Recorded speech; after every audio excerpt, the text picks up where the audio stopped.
manejo de las hepatitis virales, del virus de la hepatitis B y del virus de la hepatitis C, ¿no? Venimos tomando las diapositivas que ya están enviando de la ciudad de Lima. Muy bien, la siguiente. Bueno, acá está la tabla de contenidos, ¿no? Que ustedes, bueno, importante saber las generalidades, la historia, su epidemiología, etcétera, etcétera, ¿no? Muy bien, la siguiente. Bueno, ustedes saben que el virus de la hepatitis B es un virus ADN, ¿no? A diferencia de otros virus, como ustedes ven, tiene una alta prevalencia, ¿no? En el mundo. Entonces, es una causa importante de hepatitis crónica, pero también se relaciona con el carcinoma hepatocelular y previamente a ello, muchas veces con la cirrosis, ¿no? La siguiente. Bueno, Hipócrates desde hace mucho tiempo ya hablaba de la ictericia, ¿no? Esto fue revolucionando con el tiempo. Actualmente se sabe que el virus de la hepatitis B está relacionado con transfusiones, con relaciones sexuales, ¿no?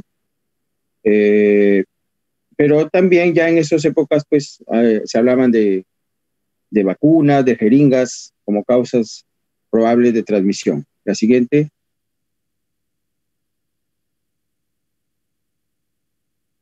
Entonces, el virus de la hepatitis B, hay que recordar que es un virus ADN que tiene un antígeno de superficie y pertenece a la familia de los hepacnavirus, ¿no? Siendo el hospedero principal el humano. La siguiente. Bueno, aquí simplemente para recordar la estructura del virus de la hepatitis B, que como ustedes saben, tiene un antígeno de superficie, ¿no? Tiene una capa más interior, ¿no? La capa core, y la parte más interna, su ADN, ¿no? Que es, como ustedes saben, es de doble cadena. La siguiente. Bueno, acá un poco para marcar las áreas de prevalencia en el mundo. Como ustedes verán, continente africano, ¿no? Es muy alto, pero también, si se dan cuenta en la gráfica, el Perú también está considerado, ¿no? Sobre todo por las zonas de la selva, ¿no? Donde hay bastante, y la sierra también, ¿no? Como vamos a ver, hay bastante prevalencia del virus de la hepatitis B. El siguiente. Bueno, los genotipos son 10 genotipos desde hasta la J, ¿no? Pero cobran especial importancia desde la hasta el E, ¿no? Sobre todo el BSD, ¿no? Relacionados más con enfermedades crónicas, ¿no? No así el A y el E. Bueno, ahí para indicar la distribución de los lugares en el mundo, ¿no? Por ejemplo, el A en Norteamérica, en Europa, partes de África, ¿no? El B en Asia, el D en la India, en el Oriente Medio, en la región del Mediterráneo y también en algunas partes de la siguiente. Y así, el E en el África, el F en Centroamérica, el G en Francia, H Centroamérica y J en los lugares como por ejemplo el Vietnam y el Japón respectivamente, ¿no? Siguiente.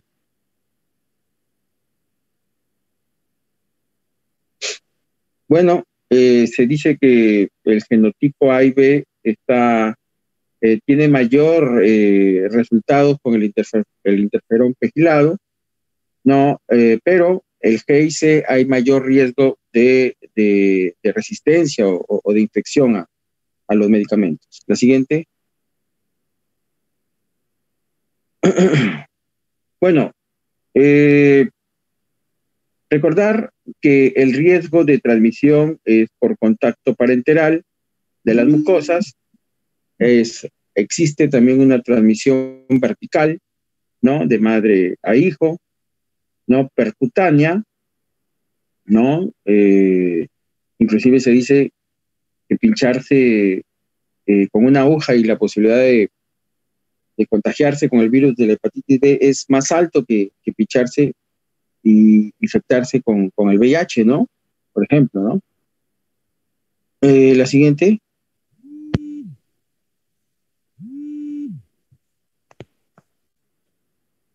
Muy bien. Entonces, estábamos hablando de que este virus es casi 100 veces más efectivo para el momento de transmisión, que está presente en los fluidos corporales, como el semen, el suero, la saliva, las secreciones vaginales, ¿no? Por eso se considera una enfermedad de transmisión sexual. Puede sobrevivir por largos tiempos en el ambiente, lo que le confiere una alta contagiosidad, ¿no? Siguiente.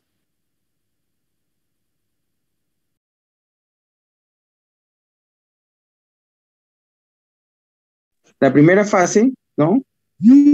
Es una fase inmunotolerante, en la cual hay una respuesta inmune limitada. En la segunda fase es una fase activa, en la cual hay un incremento de la respuesta. La siguiente. La tercera fase, recuerden que es la fase de seroconversión, ¿no? En la cual aparecen los anticuerpos contra los antígenos. Y la última fase, que es una fase de resolución. La siguiente. Ya, la siguiente, vamos a... el siguiente cuadrito. Ya, bueno, acá... bueno, aquí es una tablita que nos ayuda a ver las particularidades de cada diagnóstico que nosotros podemos hacer, ¿no?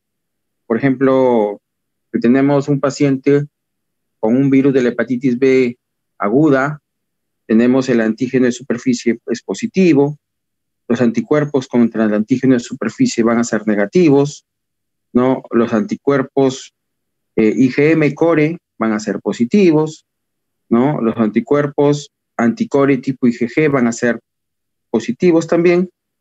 El antígeno E de la hepatitis B va a ser positivo, el anticuerpo anti-E va a ser negativo, el ADN positivo, y la relación de la ALT con la AST va a ser elevado, ¿no?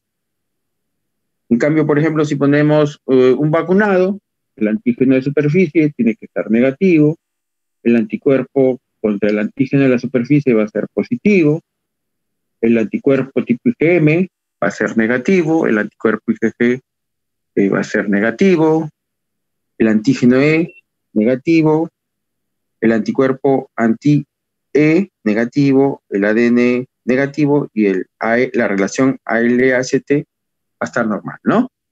Estos son las características, por ejemplo, de estos dos ejemplos mencionados. La siguiente. Doctor, disculpe, hay compañeros que están en la sala de espera. ¿Podría revisar, por favor? Ya los admití. Gracias, Bien. doctor. Entonces, el tratamiento va a depender mucho de la presencia de la fibrosis hepática, de los niveles de la ALT, ¿no? También los niveles de la carga viral, la presencia del antígeno E de la hepatitis B. Siguiente.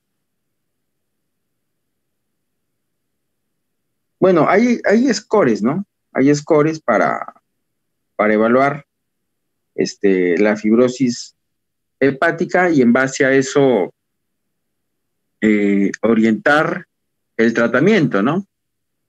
Uno de esos scores es, por ejemplo, el APRI, ¿no?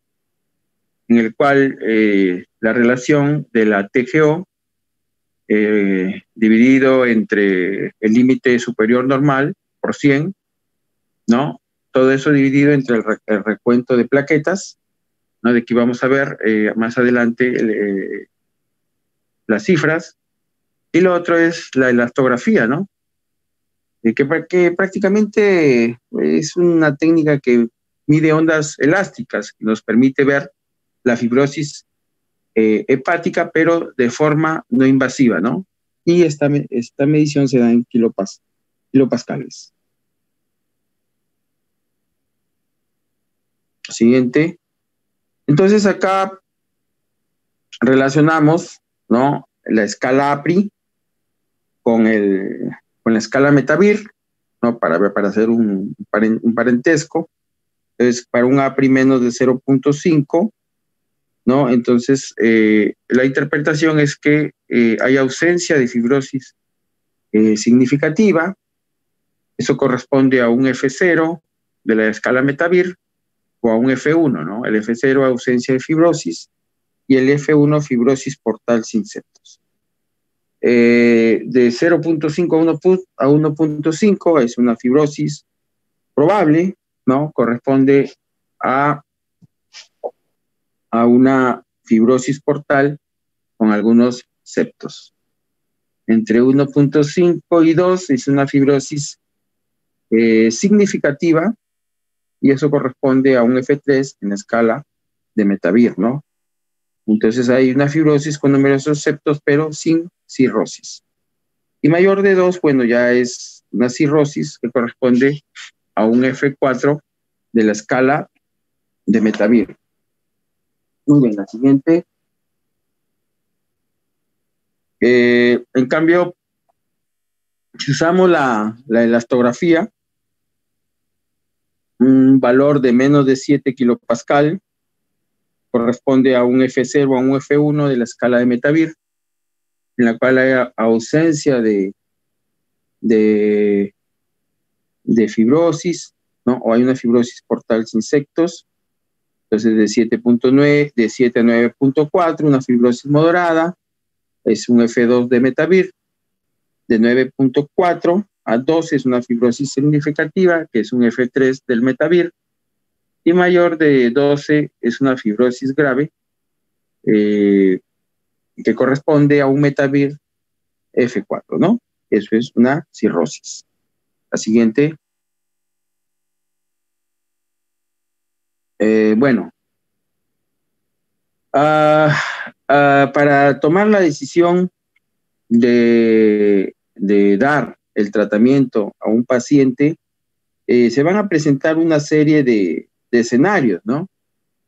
Lógicamente que esto es mucho, es campo que mucho maneja el hepatólogo, ¿no? Lógicamente que la intención de acá no es que ustedes hagan hepatólogos, sino de que tengan las nociones de cómo es el manejo de las hepatitis, ¿no? Bueno, entonces, por ejemplo, si tenemos en el escenario 1 un paciente con cirrosis, el TGP no interesa en este caso, la carga viral tampoco, el antígeno E, se puede dar tratamiento, ¿no?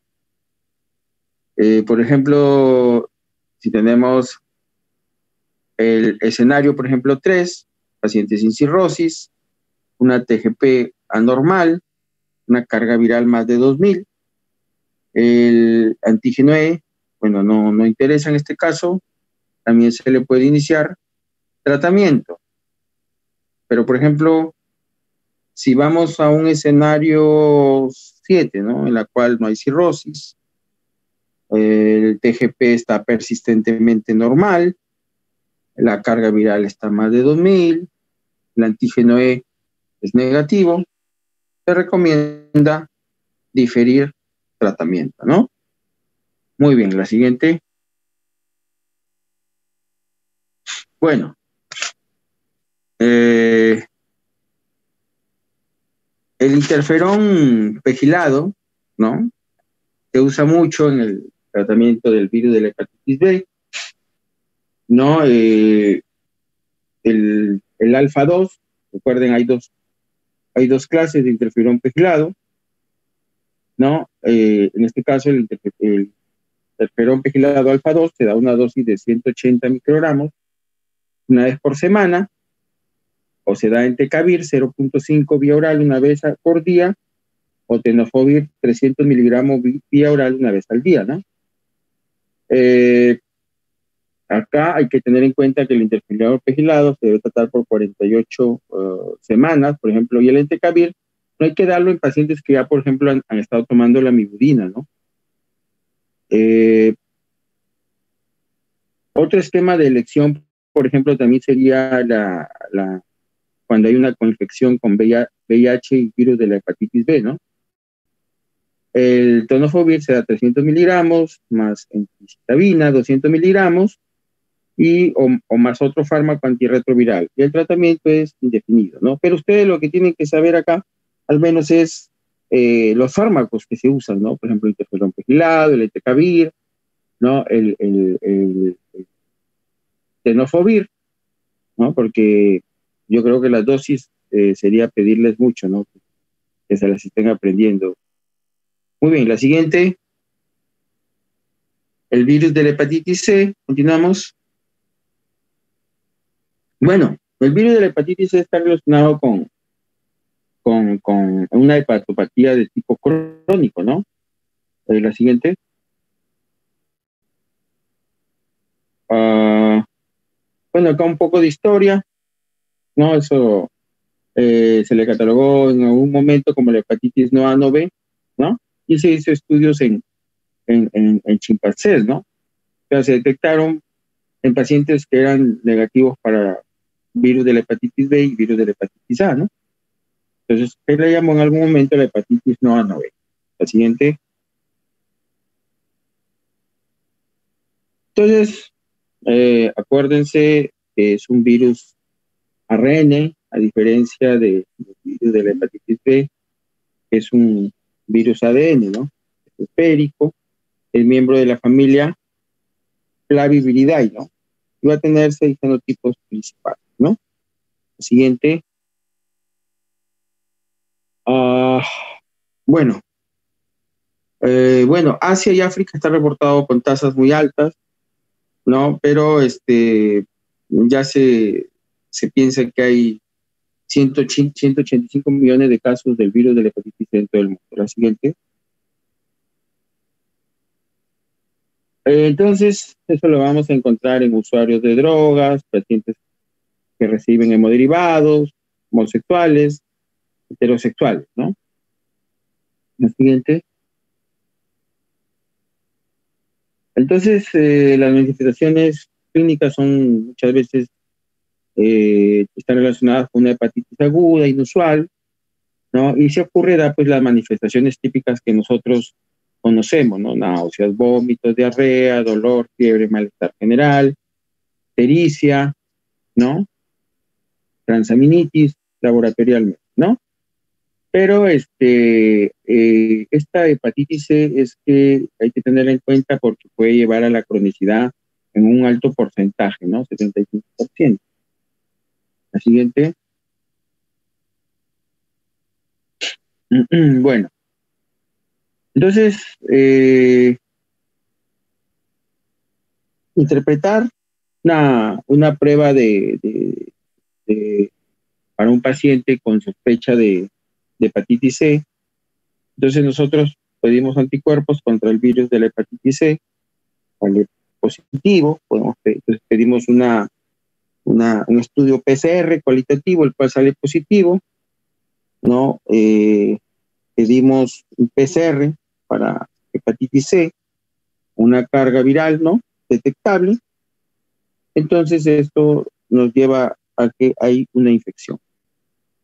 En cambio, si tenemos anticuerpos contra el virus de la hepatitis C positivos, pero un PCR cualitativo y una prueba viral indetectable, Entonces se podría tratar de una hepatitis C resuelta o un falso positivo. La siguiente. Bien. Bueno, esto ya lo hemos conversado, ¿no? El resultado de APRI con el Metavir. Ya sabemos eso. Lo siguiente. Ya también hemos conversado de esto. Lo siguiente. Bueno, la priorización del tratamiento lo vamos a hacer en pacientes F3, ¿no? En una escala de Matavir, aquellos pacientes con coinfección por VIH o virus de la hepatitis B, ¿no? Aquellos pacientes que están indicados un trasplante, aquellos pacientes con un virus de la hepatitis C recurrente, ¿no? Aquellos que hacen manifestaciones extrahepáticas, por ejemplo, vasculitis, y aquellos que tienen riesgo de transmisión del virus de la hepatitis C. La siguiente. Bueno, el tratamiento es el sofosbuvir con el velpatasvir, ¿no? Que se da una tableta por día por 12 semanas. El sofosbuvir con el daclatasvir también, ¿no? Nombres raros. Una tableta por día por 12 semanas. La siguiente. Y también, bueno, hay otro esquema que se da el glecaprevir con el preventavir, ¿no? 3 tabletas por día por 8 semanas. La siguiente. Bien. Bueno, en realidad, hablar de los virus de la hepatitis A, B y C es bastante tedioso, ¿no? Aunque, bueno, yo siempre lo considero un capítulo interesante, pero hay muchas variables que hay que manejar. Ya miren, en estos momentos yo me encuentro de turno en el hospital, vamos a dejarlo ahí, y bueno, yo creo que todas las dudas hay que resolverlas de una u otra manera en los libros que ustedes tienen, ¿ya? Muy bien, muchas gracias, mil disculpas y me estoy retirando en este momento al turno.